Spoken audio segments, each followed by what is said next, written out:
Bienvenidos al canal educativo de la Escuela Militar de Medicina de México. Hoy vamos a sumergirnos en un tema que es, sin duda, central para nuestra práctica clínica, pero cuya complejidad neurobiológica a menudo pasamos por alto: la empatía y la compasión.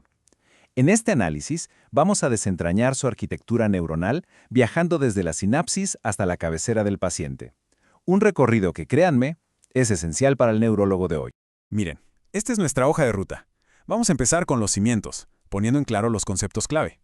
Después, vamos a mapear los circuitos cerebrales que están detrás de todo esto y cómo se desarrollan. De ahí, saltamos de lleno a la clínica para analizar cómo se alteran en patologías que vemos todos los días. Veremos qué herramientas terapéuticas tenemos y cuáles vienen en camino, para al final, amarrar todo en conclusiones que nos sirvan en nuestro día a día. Bueno, empecemos por donde se debe, la precisión. En neurología, y ustedes lo saben bien, la exactitud en los términos no es un lujo, es una necesidad absoluta para el diagnóstico y el tratamiento. Así que nuestro primer paso, y uno muy crítico, es saber distinguir perfectamente la empatía de otros conceptos que se le parecen. Hablemos de la empatía. Lambda define con una claridad tremenda. Es esta capacidad de resonar con el estado emocional de otra persona, pero, y aquí está la clave, manteniendo siempre una barrera clara entre mi yo y el otro. Es, si lo piensan, una especie de simulación emocional bajo control. Este mecanismo, que es fundamental para la cohesión social y el cuidado parental, es la verdadera piedra angular de la relación médico-paciente. Y luego, claro, tenemos la compasión, que es importantísimo no confundirla con la empatía. Como bien lo plantean Stevens y Bernhardt, la compasión es un paso más allá, un proceso neurocognitivo que viene después. Nace de esa resonancia empática, sí, pero le añade un componente de voluntad, el deseo activo de aliviar el sufrimiento que estamos viendo. Es el motor que convierte la percepción en acción. Y aquí es donde la diferencia se vuelve cristalina. La empatía es, en esencia, sentir con la otra persona. Es una inmersión afectiva. La compasión, por otro lado, es sentir por esa persona, lo que nos impulsa a actuar. Entender esta bifurcación es absolutamente crucial, porque los déficits que vemos en la clínica pueden estar en uno de estos procesos, en el otro o en ambos. Esta figura nos muestra un modelo jerárquico fascinante de la empatía. Fíjense en la base. Tenemos el contagio emocional o state matching, un mecanismo muy antiguo que vemos hasta en roedores. Conforme vamos subiendo en la pirámide, la cosa se pone más compleja cognitivamente. Pasamos por la consolación, la toma de perspectiva y llegamos hasta la cima, que es el razonamiento moral, el pináculo de la cognición social humana. Cada nivel, por supuesto, se construye sobre el anterior. Muy bien, ya que tenemos claro el marco conceptual, es hora de, como dicen, levantar el capó y ver el motor. En esta sección vamos a diseccionar los circuitos neuronales que orquestan la empatía y a seguir su ruta de maduración desde la infancia. Un proceso que, literalmente, esculpe nuestra capacidad de conectar con otros.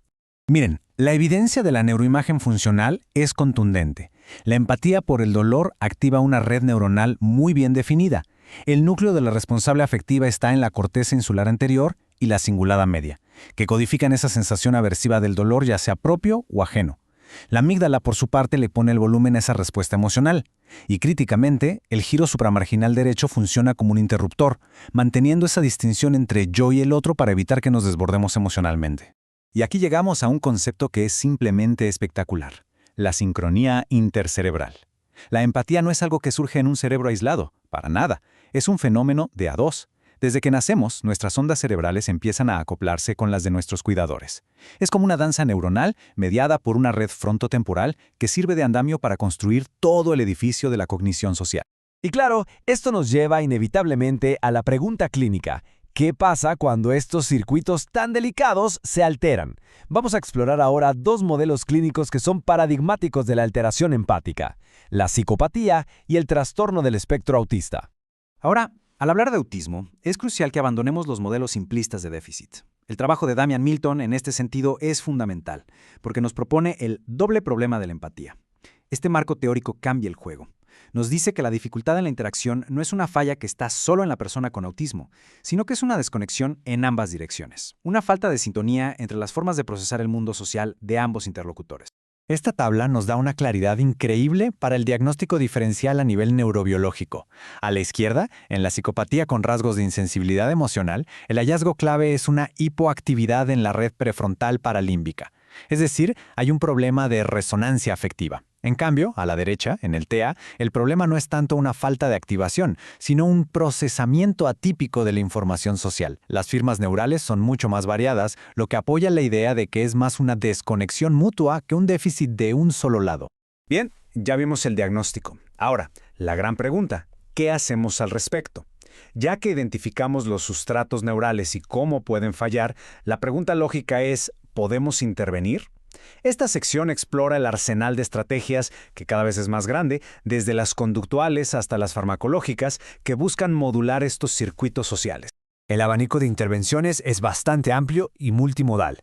Por un lado, tenemos los enfoques que van de arriba hacia abajo o top-down, como los entrenamientos en compasión o el manejo parental, que buscan reconfigurar circuitos a través del aprendizaje.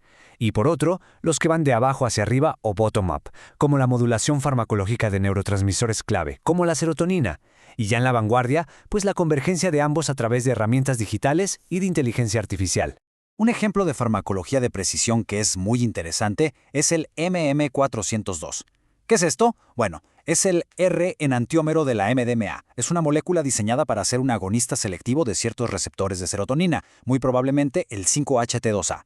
El objetivo aquí es separar el efecto que promueve la socialización y la conexión de la MDMA de su perfil estimulante y neurotóxico, que está más asociado al S-enantiómero.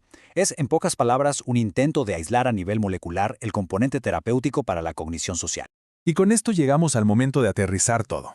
¿Cómo traducimos esta neurobiología tan densa en principios prácticos que podamos aplicar en la consulta todos los días? Vamos a destilar ahora los mensajes clave que todo neurólogo debería llevarse a su práctica clínica.